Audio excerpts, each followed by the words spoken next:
हमारी संस्कृति, हमारे संस्कार सदा रहें हमारे साथ। सब्सक्राइब करें तिलक। मैं इस बात से पूर्ण आनंदित हूं कि मुझे मेरे पुत्र सुरक्षित मिल गए। निश्चय ही महाराज, यह अवसर तो हस्तिनापुर की प्रजा और राज परिवार दोनों के लिए मरुभूमि में मीठे जल का स्रोत मिलने के समान आनंदकारी है।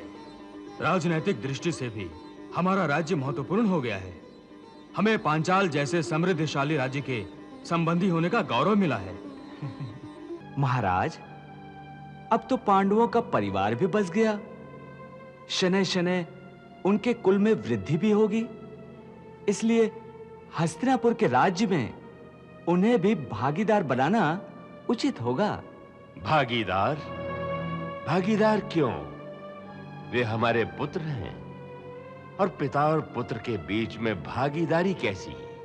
भागीदारी का अर्थ है उनकी स्वतंत्र सत्ता, उनके व्यक्तित्व को निखरने का अवसर देना। और परंपरा भी यही रही महाराज। परंतु इसमें शंका किस बात की है? पांडव हमारे कुल के राजपुत्र हैं। इस नाते समस्त राज्य पर उनका अधिकार है, जैसे हमारे अन्य 100 पुत्रों को है।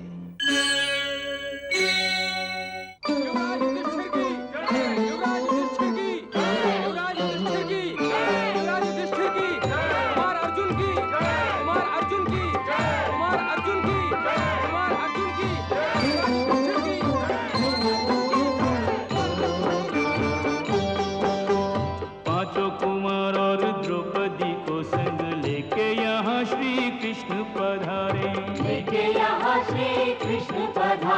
महल गवाक्षों में नैन सजाए के मृगनयनी यह दृश्य निहारे। आज नवेली बधू की आरती, आज नवेली बधू की आरती प्रेम सहित पुरवासी उतारे। मंगल गाय के पुष्प लुटाए के कृष्ण की जय जयकार उचारे। मंगल गाय के पुष्प लुटाए के कृष्ण की जय जयकार उचारे। मैं इस बात से पूर्ण आनंदित हूं कि मुझे मेरे पुत्र सुरक्षित मिल गए। निश्चय ही महाराज, यह अवसर तो हस्तिनापुर की प्रजा और राज परिवार दोनों के लिए मरुभूमि में मीठे जल का स्रोत मिलने के समान आनंदकारी है। राजनैतिक दृष्टि से भी हमारा राज्य महत्वपूर्ण हो गया है। हमें पांचाल जैसे समृद्धशाली राज्य के संबंधी होने का गौरव मिला है। आनंद के इस अवसर पर अन्यथा न लें तो एक बात कहूं महाराज। अवश्य अवश्य यदुकुलभूषण, अवश्य। महाराज, अब तो पांडवों का परिवार भी बस गया। शनय शनय उनके कुल में वृद्धि भी होगी। इसलिए हस्तिनापुर के राज्य में उन्हें भी भागीदार बनाना उचित होगा। भागीदार? भागीदार क्यों? वे हमारे पुत्र हैं और पिता और पुत्र के बीच में भागीदारी कैसी? भागीदारी का अर्थ है उनकी स्वतंत्र सत्ता, उनके व्यक्तित्व को निखरने का अवसर देना। और परंपरा भी यही रही महाराज। परंतु इसमें शंका किस बात की है? पांडव हमारे कुल के राजपुत्र हैं। इस नाते समस्त राज्य पर उनका अधिकार है, जैसे हमारे अन्य 100 पुत्रों को है। यदुनंदन का संकेत भी तो इसी ओर है महाराज। विदुर, तुम साफ साफ क्यों नहीं कहते? तुम हमसे क्या कराना चाहते हो? न्याय, इसके अतिरिक्त और क्या महाराज? इस बात का क्या अर्थ है?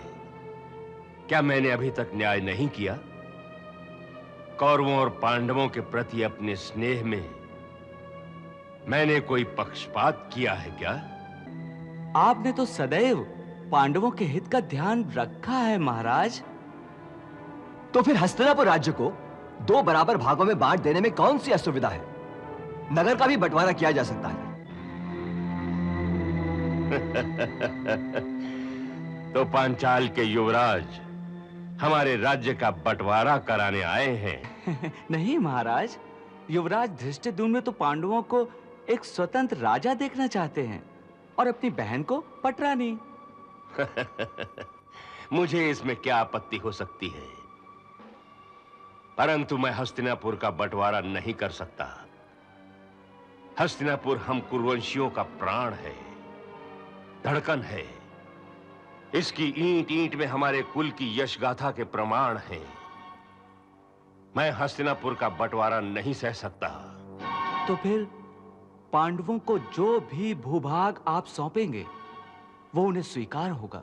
यदुनंदन, इस बात का क्या भरोसा है कि पांडवों को जो भी भूभाग सौंपेंगे वो उन्हें स्वीकार होगा? गांधार कुमार, कृष्ण का आश्वासन ही इस बात का प्रमाण है। अच्छा, तुम ठहरिए महाराज, ठहरिए। क्या कहना चाहते हो शकुनी? यही कि पांडव तो वीर हैं, गंभीर हैं और दिव्य अस्त्रों के जानकार भी। वे तो राज्य के अनुपयोगी भूभाग को भी संपन्न बना सकते हैं, खंडहरों में भी सोने की नदियां बहा सकते हैं। अगर राज्य को ही समृद्ध करना है तो उन्हें कोई ऐसे भूभाग को सौंपा जाना चाहिए जिसमें वो अपनी शक्ति का पूरा प्रदर्शन कर सकें। हाँ जीजा श्री, पूरा प्रदर्शन। तुम ठीक कहते हो शकुनी। मुझे भी पांडवों पर पूरा भरोसा है। इसलिए मैं अपने पूर्वजों के पुरातन नगर खांडव वन को उन्हें सौंपता हूं और उसके साथ लगे भूभाग को भी। वाह जीजा श्री वाह, क्या सोचा है। मेरे प्रिय भांजे, पांचों पांडव निश्चय ही वहां हस्तिनापुर से भी श्रेष्ठ नगर बसा लेंगे। हाँ महाराज, मुझे और धृष्टद्युम्न दोनों को आपका निर्णय स्वीकार है। इतिहास साक्षी है कि शौर्यवान राजाओं ने अपनी भुजाओं के बल से ही नई नई राजधानियों का निर्माण किया है। निश्चय ही गांधार कुमार की यह बात इस बार सत्य होकर ही रहेगी। आखिर निर्णय क्या हुआ है देवकी नंदन? वही जो मेरा पूर्व अनुमान था। महाराज धृतराष्ट्र ने आप लोगों को खांडव वन का क्षेत्र सौंपा है। खांडव वन? परंतु अब खांडव वन में क्या है? वहां कहां राजधानी बनेगी? वहां तो पुराने खंडहर ही खंडहर हैं पुत्र। अरे बुआ, वहां बहुत कुछ है। सबसे पहले तो वहां हमारी प्रिय यमुना जी हैं। चारों ओर वनों की हरियाली छटा है, पर्वतमालाएं हैं, और इससे अधिक आपको क्या चाहिए बुआ? परिहास न करो कन्हैया। क्या मेरे पुत्रों के भाग में यही संपत्ति आनी थी? क्या इसीलिए तुम और धृष्टद्युम्न महाराज से वार्ता करने के लिए गए थे? आप चिंता ना करें बुआ, आपके साथ मैं हूं और आपके 5 वीर पुत्र हैं। लेकिन ये न्याय नहीं है। न्याय और अन्याय का प्रश्न तो वहीं उठता है माताश्री, जहां पर अधिकार पहले से ही प्रमाणित हो। इस समय तो महाराज ने जो भी भूभाग हमें दिया है उसी पर संतुष्टि करनी होगी। तुम लोग जैसा उचित समझो करो। हाँ बुआ, आप खांडव वन चलने की तैयारी कीजिए। इससे पहले हम और अर्जुन आज प्रस्थान करते हैं और जाकर देखते हैं कि वहां क्या किया जा सकता है।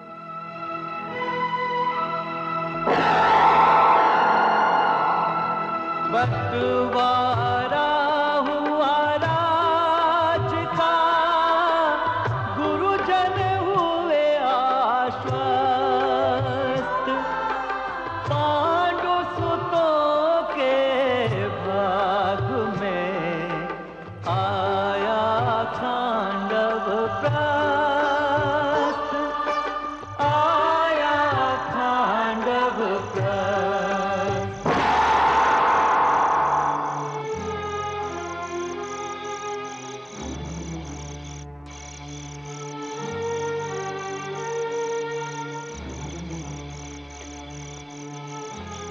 लो, ये है तुम्हारा खांडवप्रस्थ। मधुसूदन, हाँ, यहाँ तो केवल जंगल और खंडहर ही हैं। इन जंगलों और खंडहरों में राजधानी का निर्माण कैसे संभव है?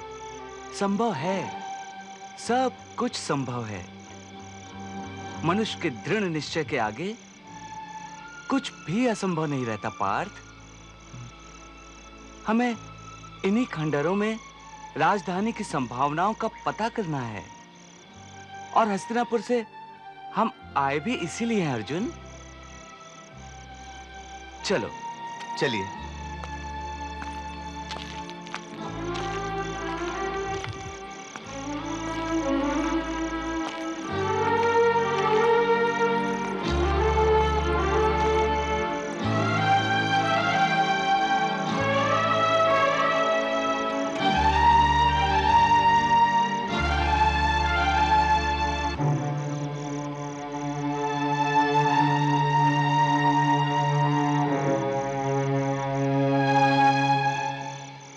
पार्थ, इन्हीं खंडहरों में तुम्हारे पूर्वजों ने एक भव्य नगर बसाया था।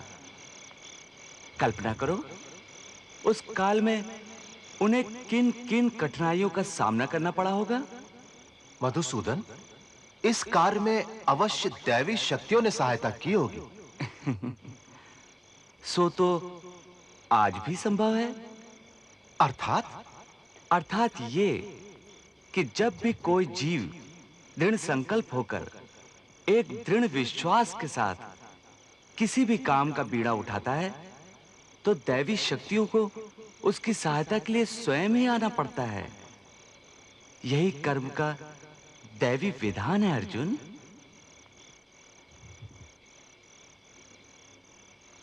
मैं देव शिल्पी विश्वकर्मा का आवाहन करता हूं।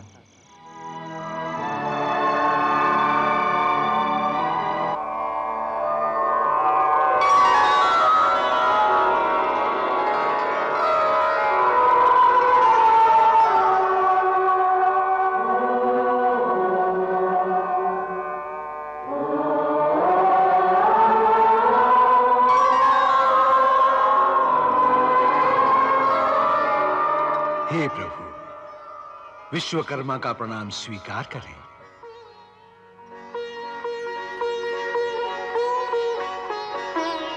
आज्ञा करें देव, विश्वकर्मा को किस निमित्त स्मरण किया गया है?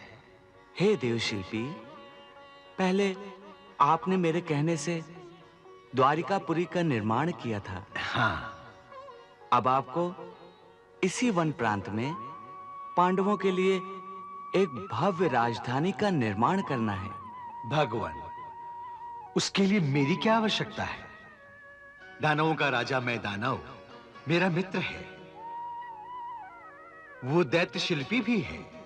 पूर्व काल में ये खांडवप्रस्थ नगर उन्हीं के द्वारा बनाया गया था।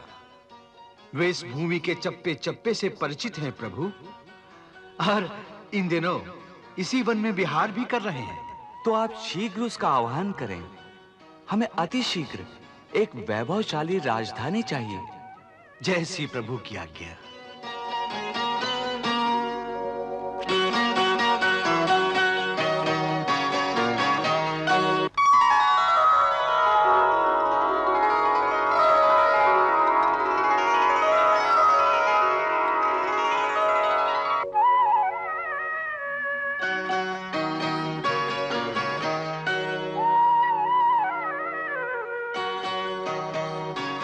मुझे क्यों स्मरण किया मित्र? हे दैत्यों के श्रेष्ठ शिल्पी, मुझे भगवान श्री कृष्ण ने पांडवों के लिए इसी स्थान पर एक राजधानी बनाने का आदेश दिया है। आज मैं कितना भाग्यशाली हूं कि सहज में ही प्रभु के दर्शन मुझे मिल गए। निश्चय ही महाराज मैं दानव, आपके पुण्यों का उदय हुआ है। आपने पहले भी इस नगर का निर्माण किया था। आप इसकी संरचना से पूरी तरह परिचित हैं। निश्चय ही। सबसे पहले दैत्यराज वृषपर्वा के लिए मैंने इस नगर का निर्माण किया था। इसके बाद अनेक सूर्यवंशी सम्राटों ने यहां शासन किया था। महाराज वृषपर्वा, जो देवासुर संग्राम के एक योद्धा थे? हाँ पांडुपुत्र, खांडवप्रस्थ के अनेक रहस्यों से मैं परिचित हूं। निश्चय ही दानवराज में यहाँ की भूमि में छिपी अनेक बातों को जानते हैं। ये हमारे सहायक भी होंगे।